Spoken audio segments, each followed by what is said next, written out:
Good hard squeeze. Just gonna do that about 10 times, and that'll be the modified version. We always do core. I love that we always do core. But we got the top half of the bottom. Hold on, let me catch my breath.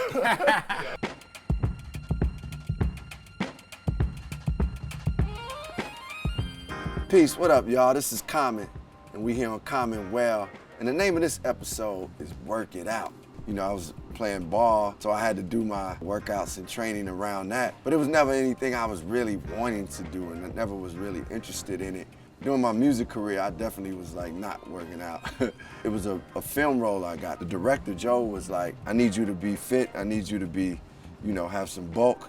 I started training. I ran into this guy named Yancy. So Yancy is my trainer, and that's who we're gonna talk to today. People always gravitated to Yancy. I could see that it was something more than just the actual exercises he was giving us and how clever he was with that. It was also the energy that he created that made a lot of us want to train with Yancy. Working out was part of the time I give to myself.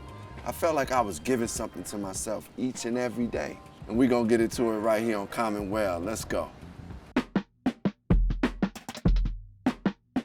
What sparked you to get into training and fitness? I was at a really interesting time in my life. My son was a year old, and I was working actually in live sound. I had made a big jump from being in finance for years, and I had asked my boss at that time in live sound, hey, can I get a raise? And he looked at me and he goes, can't afford it, man. I gotta figure something out. I gotta find something to do. I gotta figure out a way to take care of us, and she was, doing her thing at that time, but we really needed me to show up, so. My father talked about, in this song called Pop's Rap that he wrote on one of my albums, in one of them he talks about looking at me as a kid, that look in my eyes like, what are you gonna do? Right. Because he was in a bad place at the time. God bless my father's soul. I was training for a marathon. It was my first ever marathon, and a neighbor in our complex looked at me and said, you know what, I think you'd be a really good personal trainer. And I was like, really? Let me give this a shot. Let me give this a shot anyway. I really, really took off in that career, and then, boom. A marathon seems distant, for lack of a better word. It seems like, so out of reach. Mm-hmm. So when I was a kid and up until my mid-20s, basically my claim to fame pretty much is that I quit every single thing that was hard. Plenty of examples in my life, I didn't quite see them. I wasn't able to really cultivate what they were teaching. Basically all the way up until my mid-20s. And in my mid-20s, actually 26 to be exact, I got clean and sober. I literally started with a quarter mile, which is one lap around the high school track. I have my son, he's literally in a baby stroller. People are looking like, what is this person doing, I'm running and I have this very particular thought. I wanna run a marathon, and I'm gonna run a marathon. I have a feeling if I'm able to do all the work that it takes, and I actually complete it, I bet you the idea of being a quitter will be in my past and not in my present or future.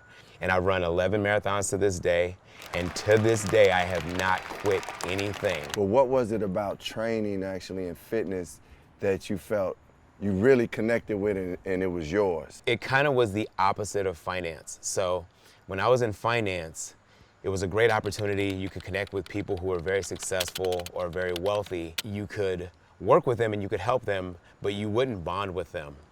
So the thing about fitness is, first of all, I loved it, but the people that I connected with as a trainer, early on when I gave it a shot, there was such a brotherhood or such a camaraderie with the people. I'd be working with these people who were bosses, they were CEOs, they were taskmasters, a couple of really famous people who were famously mean. But when you're there training them and you're telling them what to do, that all goes away. Fitness is one of those things that put everybody on the same plane, really, because no matter how much you got financially, how cool you are, how beautiful you are. When it's time to work out, you working out. And if you train with somebody in fitness, emotionally, they're naked. You're both stripped down. I'm trying to help you to become a better self. All of the people that I've grown with over these last 10 years, I know I'll know for the rest of my life because we've been in the trenches. You also are a life coach. Where does that play into your training? Life coaching is basically about everything outside of the gym. After so many push-ups or after so many sit-ups, you're gonna talk life, and they're gonna talk problems, and you're gonna see, hey, I'm gonna be a sounding board for you, and you're gonna come up with your solution to what you should do to this problem. No one's gonna take advice more than their own. Who am I to tell you what to do? I'm here to help you find the best answer and to be your accountability partner. Dude, I did it and it worked. Or dude, I did it and it was in shambles. Either way, it's just feedback. And we're gonna adjust and make the next move.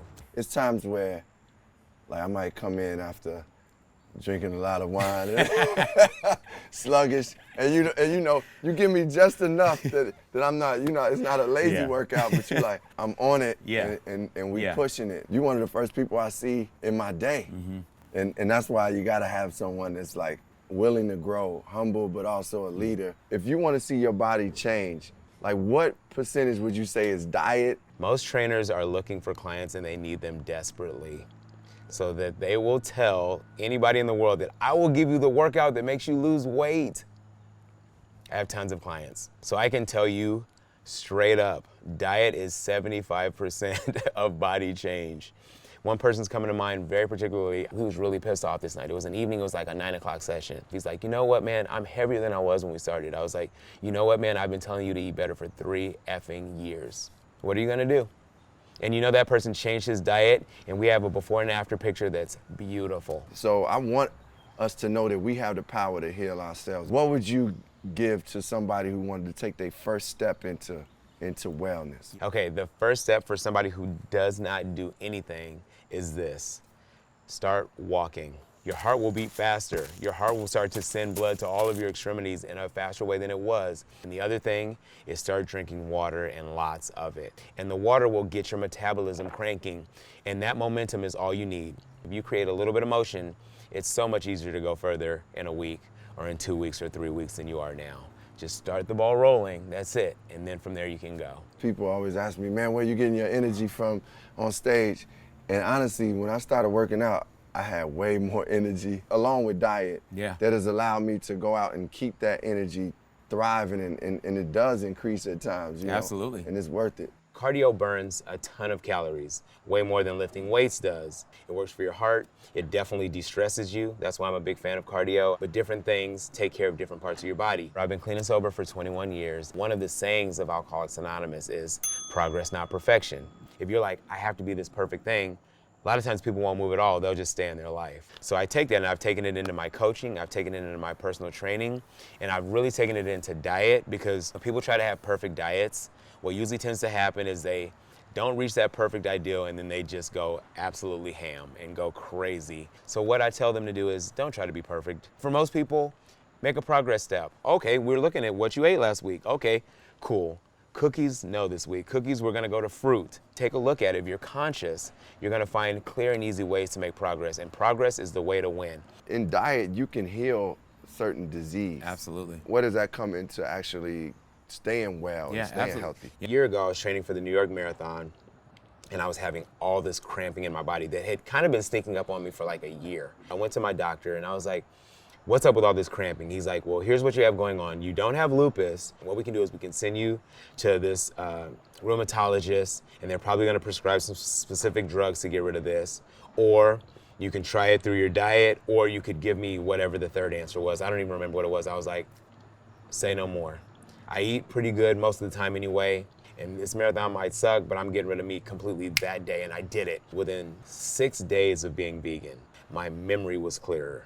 And then within about 3 weeks, that cramping was gone, and I have not had a cramp in my body since. One of the things I found when I was vegan, at first I felt a little weaker. Wait, I'm light, like I couldn't push cats when I needed to. Yeah, sure that you need animal protein to feel strong. Well, I'll demystify it. The short version is watch Game Changers. Game Changers is all about all of these athletes, you know, defense of the Tennessee Titans and the strongest man in the world, and now Arnold Schwarzenegger, and all these people are all getting all of their protein from vegetarian sources. Talked to Chris Paul, and he told me, because I said, yo, man, you're having an incredible season. And he was like, bro, let me tell you exactly what it is. He said, man, I'm eating a plant-based diet. He said, I feel 10 years younger now. A lot of the strongest people in the world are vegans. If your mind sees it and it can comprehend it, it can walk toward it. At this point, like, you've accomplished a lot of things. What is your motivation on those days where you don't feel like it? It's knowing what you can be. We're only happy when we're making progress and achieving. So I find ways to do it. They always think about what it is they want to get done, what it is they want to achieve. Yes, that's very, very important. But there's another thing that's equally as important and even more powerful. What happens if you don't get it? Think of the pain that comes from not achieving your goal. That's the stick, that's the leverage. People will move from pain way faster than they'll move toward pleasure. We're about to do this. Now, we did all this talking. Now what we're here for is to move your body and make you feel good, Raj. So let's get you moving. Okay, so we like to make sure that we get loose before we do any athletic endeavor. So one of the things we like to do is get loose top to bottom. I'm gonna show you a very short version of this. Do it a little bit longer at home, okay? First thing I want you to do is get your neck in a circle, Raj. Get that neck loose in both directions. Opposite. Remember, you're gonna go longer at home when you do this. That's when I'm gonna have them swim backwards. Get those shoulders loose. Swim backwards so we can use them. What's a good amount of time you think they should do this? Probably a good 20 to 25 seconds on each one. Swim forward as well. Okay, my workout and warm-ups are always easy to remember because they always go from top to bottom. Open and close. Get that chest loose next, and then we're gonna open those legs up, get a side-to-side twist. Start your hip right here in the middle. Then we're gonna go to hips and low back. Upper body will be perfectly still. Upper body's gonna move in a circle around the lower body. All right, opposite direction. Again, you're gonna do these a little bit longer at home. And last thing we're gonna do is get those legs loose with a nice body weight squat. Shoulders are gonna be back and down. Sit into those heels. Come up and squeeze those glutes, okay? Of the bottom half for now, okay? If you have any particular muscles or injuries that need to get looser or need to be worked on more, definitely do that before you get into your athletic endeavors. We're gonna do 3 exercises. One is mainly upper body. Second one is mainly core.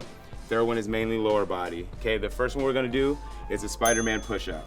It's gonna be a regular push-up with his shoulders back and down, except he's going to, on the way down, bring one knee to one elbow and then switch back and forth. Okay, it's an advanced version of a push-up. He's gonna do about 7 or 8, and then he's gonna do it from a kneeling position as well, okay? Now let's do it from a kneeling position, Raj. Okay. If you can't quite do that push-up at home, a difficult version, but still good for you, is to do it from your knees. So bring your hips lower, Raj. Okay. Take those knees back, I should say. Okay, so you're gonna come into push-up position and bring your knee toward your elbow here. There it is, okay? Still a difficult push-up, but now it's a kneeling position, so there's less weight, so it's a lot easier for you. So if you wanna add a little bit of spice to your push-ups, push-ups are really important. We do them all the time. This is one way to do it. Second exercise is gonna be a core exercise. It's a version of a plank. The stronger your core is, the stronger your lower body and your upper body can be. Okay, this one is just gonna be a side plank with knee to elbow. He's gonna exhale and bring that knee to that elbow. Okay, it's kind of a double exercise. He's doing a plank, but he's also hitting those obliques as well. The modified version of this, I would like him to have his knees on the ground. Okay, if his knees are on the ground, there's less of him that he has to hold up. So you're just gonna basically bring that knee straight to that elbow from a kneeling position. That's the modified version. It's a little bit easier at home if you can't get your whole body up yet. Get a little work in, huh? Yeah. Might as well get in both sides too, huh? Yeah. Okay. The third exercise is a lower body exercise. It's gonna be a squat jump, so it's gonna work his legs, his entire leg, glutes, hamstrings, low back, but it's also gonna be a jump. It has the benefit of being a cardio exercise also. So you're just gonna squat, hands together, throw them up, open those legs just a little bit, throw those hands down. As you come up, gives you extra spring. Exhale on your way up as well. It's great for your legs, great for your heart. It's a great exercise overall.